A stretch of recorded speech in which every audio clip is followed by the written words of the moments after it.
오늘 본문 말씀을 가지고 너희는 이렇게 기도하라 라는 제목으로 함께 은혜를 나누겠습니다. 함께 따라 하시겠습니다. 너희는 이렇게 기도하라. 한 번 더 따라 하시겠습니다. 너희는 이렇게 기도하라. 예, 감사합니다. 사랑하는 여러분, 기도가 무엇입니까? 기도는 영적인 호흡입니다. 호흡과도 같습니다. 따라서 우리가 기도를 쉬거나 또 기도를 바르게 하지 않는다는 것은 우리가 영적으로 이렇게 호흡을 멈췄다거나 아니면 호흡을 제대로 못한다는 것입니다. 따라서 만약에 우리가 이렇게 기도를 하지 않아서 영적인 호흡이 중단되거나 또 제대로 하지 못한다면 우리의 영혼이 건강할 리가 없습니다. 우리의 영혼의 건강을 위해서 우리는 기도를 반드시 해야 하고 또 기도를 하더라도 바르게 해야 합니다. 또 기도는 하나님과의 대화라고도 정의를 내릴 수가 있습니다. 기도는 하나님과 이야기하는, 대화하는 가장 이상적이고 가장 온전한 방법입니다. 우리 주님께서 우리 그리스도인에게 허락하신 특권입니다.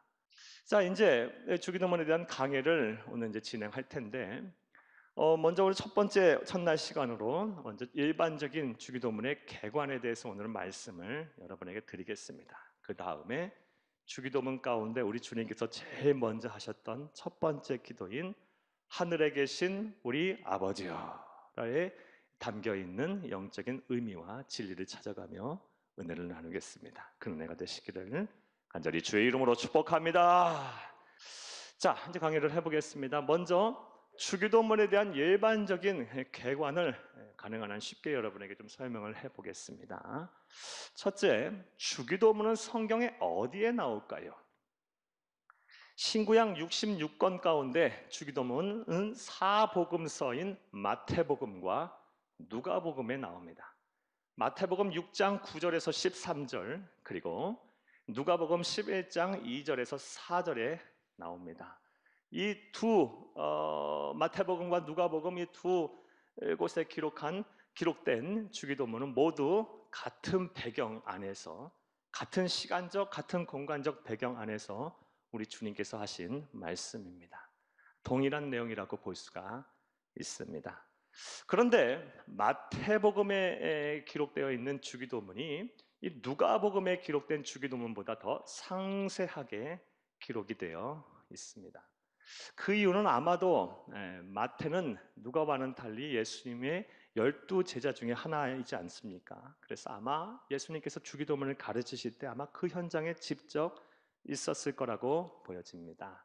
그래서 마태복음에 기록된 주기도문이 누가복음에 기록된 주기도문보다 더 상세하게 기록이 되어 있습니다. 이렇게 마태복음에 기록된 주기도문이 더 상세하게 기록되어 있다 보니 기독교 2000 역사를 통해서 우리 믿음의 선배들은 누가복음이 아닌 마태복음에 기록된 주기도문을 암송하고 그것을 가르치며 또 주의 기도로 삼고 기도를 해왔습니다. 그리고 한국교회 또한 역시 이 마태복음에 기록된 주기도문을 번역해서 현대어로 이렇게 바꿔서 우리가 암송하고 지금 주의 기도로 삼고 모범으로 삼고 기도를 하고 있습니다. 자, 둘째로 그렇다면 주기도문은 누구를 가르치시기 위해서 우리 예수님께서 말씀을 하고 주신 것일까요? 이에 대해서는 이론의 여지가 없습니다. 우리 모든 그리스도인들, 예수를 처음 믿은 사람이나 또 열심히 믿고 있는 사람이나 또 그동안 많은 하나님의 은혜를 누리신 분들이나 할 것 없이 다 모든 그리스도인들에게 주신 주의 기도입니다. 그런데 오늘 본문 말씀을 보게 되면 본문의 맥락 속에서 이렇게 보게 되면 특별하게 엄밀하게 이야기해서 보면 주기도문은 평상시 기도를 열심히 하고 아주 열정적으로 기도를 하지만 기도를 바르게 하지 못해서 기도를 통해서 하나님이 주시는 능력과 은혜를 체험하지 못한 그런 성도를 향해서 우리 주님께서 주신 기도임을 알 수가 있습니다. 이것은 누가복음 11장 1절에서 2절 말씀을 통해 알 수 있습니다. 함께 읽겠습니다. 예수께서 한 곳에서 기도하시고 마치심에 제자 중 하나가 여짜오되 주여, 요한이 자기 제자들에게도 기도를 가르치신 것 같이 우리에게도 가르쳐 주옵소서. 예수께서 이르시되 너희는 기도할 때 이렇게 하라. 아버지여 이름이 거룩히 여김을 받으시오며 나라가 임하시오며. 아멘. 누가복음 11장 1절에서 2절 말씀에 보면 예수님께서 기도를 다 하시고 이렇게 마치시자 한 제자가 예수님에게 왔습니다. 그리고 예수님에게 요구를 합니다. 이 세례 요한은 자기 제자들에게 기도하는 방법을 이렇게 알려주셨는데 예수님도 우리에게 기도하는 방법을 좀 알려주세요 라고 요구를 합니다. 자, 그런데 제자들은 이 예수님에게 기도하는 방법을 가르쳐달라고 요구한 제자는 기도하는 법을 몰라서 요구한 것이 아닙니다. 왜냐하면 성서시대 유대인들은 기도하는 법에 대해서 모르는 사람들이 아니었기 때문입니다.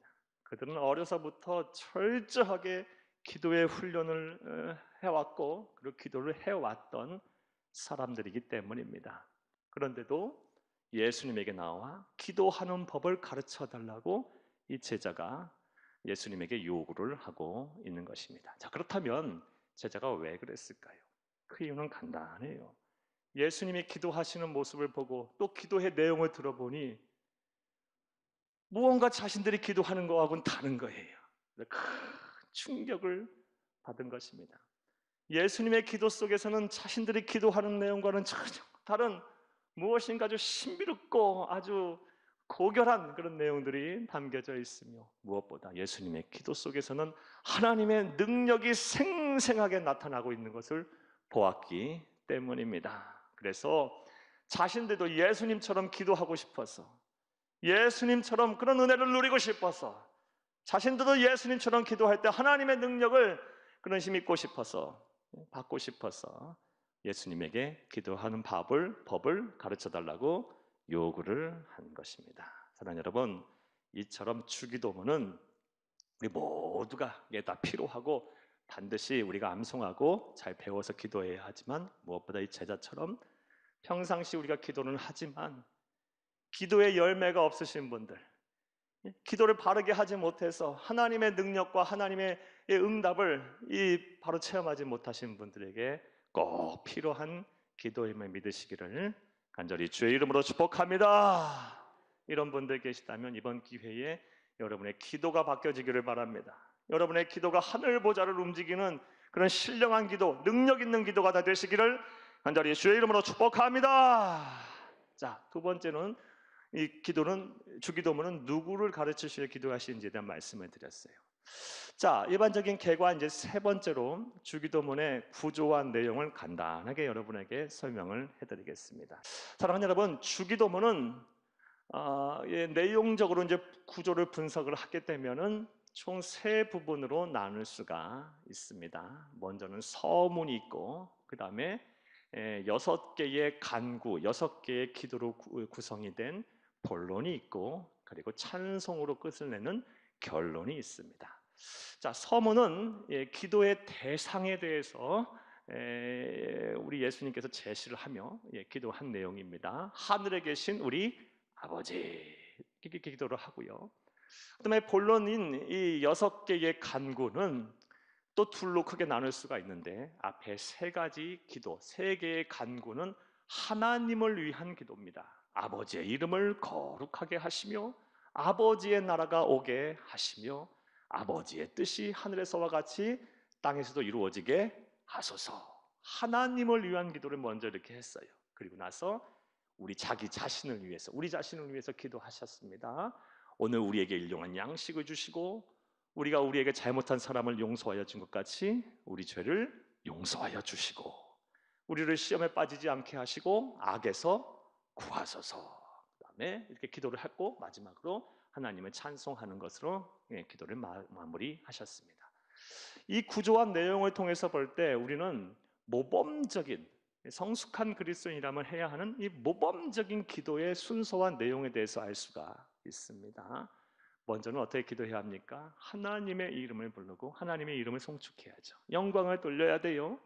그 다음에 본격적으로 우리의 간구를 하나님 앞에 아뢰되 먼저는 하나님을 위해서 기도하셔야 돼요. 하나님의 계획과 하나님의 나라와 하나님의 뜻을 위해서, 하나님의 영광이 땅에 이루어지기 위해서 하나님을 위해서 기도해야 하고, 그 다음에 우리 자신의 문제를 끌어안고 하나님 앞에 기도해야 할 줄로 믿습니다.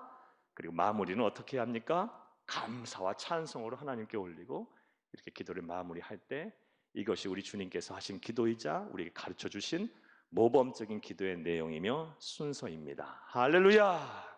이렇게 기도하시기를 간절히 주의 이름으로 축복합니다. 물론 이렇게 기도 안 해도 하나님은 들으실 땐 다 들으십니다. 상황이 급박하고 힘들면 이런 순서대로 기도 안 하고 그냥 하나님 살려주세요 라고 해도 하나님 다 들으세요. 하지만 우리 구주 예수 그리스도께서 이렇게 기도하셨다면 우리 또한 이렇게 기도해야 되지 않겠습니까?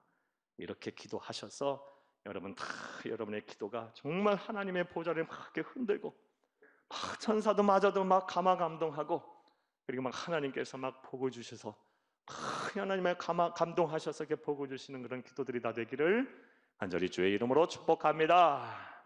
자, 이제 여기까지가 간단하게 주기도문의 이제 일반적인 개관의 내용입니다. 자, 이제는 우리 주님께서 하셨던 기도의 첫 번째 기도인 하늘에 계신 우리 아버지여, 하늘에 계신 우리 아버지에 대해서 담겨 있는 영적인, 내포되어 있는 영적인 진리에 대해 생각해 보며 은혜를 나누겠습니다. 사랑하는 여러분, 그런데 왜 예수님께서는 기도를 시작하시며 하늘에 계신 우리 아버지여 라고 이렇게 기도하는 것으로 주기도문을 시작하셨을까요? 그 이유가 무엇일까요? 우리는 이를 통해서 또 무엇을 배워야 할까요? 자, 따라 하시겠습니다.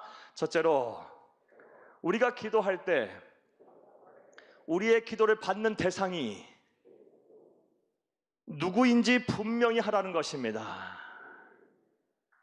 우리가 기도할 때 우리의 기도를 받는 대상이 누구인지부터 분명히 하고 기도하라 라는 의미에서 우리 구주 예수 그리스도께서 하늘에 계신 우리 아버지 하며 기도하신 것임을 믿으시기를 간절히 주의 이름으로 축복합니다. 사랑하는 여러분, 우리가 기도할 때 우리의 기도를 받는 대상이 누굽니까? 누구십니까?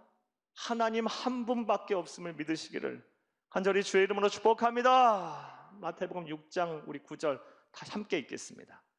그러므로 너희는 이렇게 기도하라. 하늘에 계신 우리 아버지여. 여기까지만 읽겠습니다. 하늘에 계신 우리 아버지여.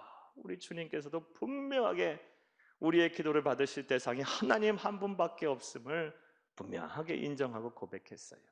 그런데 안타깝게도 이 세상 사람들은, 심지어 우리 그리스도인들조차도 우리의 기도를 듣는 대상에 하나님 말고도 다른 존재가 있다고 말들을 합니다. 또 그렇게 믿고 삽니다. 사랑하는 여러분, 여러분들은 어떠십니까? 우리의 기도를 들으시는 대상은 하나님 한 분밖에 없음을 인정하시고 확신하시고 믿고 기도하시기를 간절히 주의 이름으로 축복합니다. 이 세상에 하나님 외에 신은 없습니다. 하나님 외에 절대자는 없습니다. 사랑하는 여러분, 하나님은 살아계십니다. 하나님 외에는 우리의 기도를 들으시는 분이 없음을 온전히 믿고 의지하며 그 하나님을 바라보며 기도하시는 여러분들이 되기를 간절히 주의 이름으로 축복합니다. 또 어떤 사람들은 이 종교다원주의에 편승해서 우리의 기도를 받으시는 하나님이나 아니면 다른 종교가 믿는 신이나 다 똑같다고 주장하고 생각하시는 분들도 많습니다. 즉 이슬람에 믿는 알라나 아니면 부처나 아니면 우리 하나님이나 심지어 민간신당의 옥황상제나 다 같은 존재다라고 여기며 다 누구에게 기도하든 간에 똑같다라고 생각하고 주장하는 사람들이 있어요. 그런데 이 또한 아주 위험하고 잘못된 생각이에요. 다시 말씀드리지만 이 세상엔 하나님 외에는 신은 없음을 믿으시기를 간절히 주의 이름으로 축복합니다. 예. 이것은 근저에 이르러서 특히 막 두드러지게 드러나는 현상인데, 예. 근저에는 이 절대 진리를 자꾸 이렇게 부정해요. 그리고 자꾸 해체해요. 또 하나로 이렇게 융합을 하는 이 포스트 모더니즘의 사조 속에 우리가 살고 있어요. 그러다 보니 자꾸 그동안 믿어왔던 절대 진리를 자꾸 해체해서 하나로 자꾸 모으려고 해요. 사탄이 우리에게 주는 교활한 계획이에요. 우리를 실족하게 하는 아주 교활한 수단이에요. 이런 거에 현혹돼서 여러분, 하나님 외에 다른 신이 존재한다고 믿고 또 이 세상의 모든 신은 동일하다, 모든 절대자는 하나다, 어떤 식으로 믿어든 다 괜찮다라고 여기는 이런 잘못된 신앙에서 이런 미혹되거나 이런 빠지는 일이 없기를 간절히 주의 이름으로 축복합니다. 축복합니다. 사랑하는 여러분, 우리의 기도를 받을 대상은 하나님 한 분밖에 없습니다. 우리 주님께서 이것을 분명히 하셨어요. 하늘에 계신 우리 아버지 하면서 주님께서 우리의 기도를 가르쳐 주셨어요. 따라서 저와 여러분도 이 기도를 시작할 때는 이 믿음부터 갖고 시작을 하는 거예요. 우리의 기도를 받으실 분은 하나님이시다. 하나님 한 분밖에 없다. 그 하나님은 살아계셔서 지금 오줌 만물을 창조하신 하나님으로서 지금 우리의 기도를 들으신다 라는 믿음을 가지고 기도하면 우리의 기도가 우리 주님 하신 기도처럼 될 것이고 하늘 보좌를 움직이는 능력 있는 기도가 될 것입니다. 할렐루야. 자, 정리하면 먼저 기도할 때 기도의 대상을 분명히 하라라고 말씀하시면 하기 위해서 하늘에 계신 우리 아버지 하며 기도를 하셨다는 것입니다. 자, 또 예수님께서는 왜 이 기도를 제일 먼저 하셨을까요? 어떤 이유 때문에 그렇게 하셨을까요? 따라 하시겠습니다. 둘째로, 우리의 기도를 받으시는 하나님에 대해 정확히 알고 기도하라는 것입니다. 먼저는 기도의 대상을 하나님임을 분명히 알고 기도했다면 이제는 그 하나님이 누구인지 정확히 알고 기도하라는 것입니다. 자, 그렇다면 하나님은 어떤 분이실까요? 먼저 하나님은 언제 어디서나 계시며 우리가 기도할 때 반드시 우리의 기도를 들으시는 분이심을 믿으시기를 간절히 주의 이름으로 축복합니다. 자, 마태복음 6장 9절 말씀을 함께 읽겠습니다. 그러므로 너희는 이렇게 기도하라. 하늘에 계신 우리 아버지여. 여기까지만 읽겠습니다. 자, 하늘에 계신 우리 아버지여 하면 기도를 시작하셨어요. 그런데 이 한글 번역이 참 온전한 번역은 아니라고 봐요. 왜냐하면 먼저 이 하늘이라는 단어가 잘못 번역이 좀 됐어요. 히브리어 원어를 보면 이 하늘이라는 단어가 단수로 쓰여지지 아니하고 복수로 쓰여 있어요. 그러니까 하늘들에 계신 우리 아버지 이런 말이에요. 뭘 의미합니까? 어떤 공간, 어떤 시간 속에서도 우리 하나님께서는 존재하고 계신다는 거예요. 이것을 가리켜 신학적인 용어로는 하나님의 무소부재, 하나님의 편재성이라고 이야기를 합니다. 사랑하는 여러분, 하나님은 어느 곳에나 계시고 어느 시간에도 존재하시는 분이심을 믿으시기를 간절히 주의 이름으로 축복합니다. 따라서 우리가 어떤 상황에서든 어떤 장소에서든 주의 이름을 부르면 그곳에서 하나님께서 우리의 기도를 들으신다는 것입니다. 이 믿음을 갖고 기도하라는 거예요. 이 믿음을. 하나님이 지금 기도를 들으실까? 하나님이 정말 들으실까? 이곳에 하나님이 계시지는 않는 것 아닐까? 아니요. 하나님은 언제 어느 공간에나 계세요. 성경 말씀을 보게 되면 이렇게 하나님의 무소부재와 하나님의 편재성을 가졌던 신앙인들이 참 많아요. 그리고 이렇게 기도하여 응답을 받은 신앙인들이 참 많습니다. 그중 한 사람 여러분에게 소개해 보겠습니다. 시편 139편 7절에서 10절을 함께 읽겠습니다. 내가 주의 영을 떠나 어디로 가며 주 앞에서 어디로 피하리까?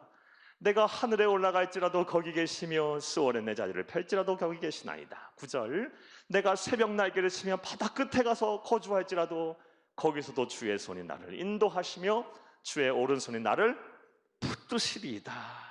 아멘. 이 다윗의 고백이에요. 시편 139편.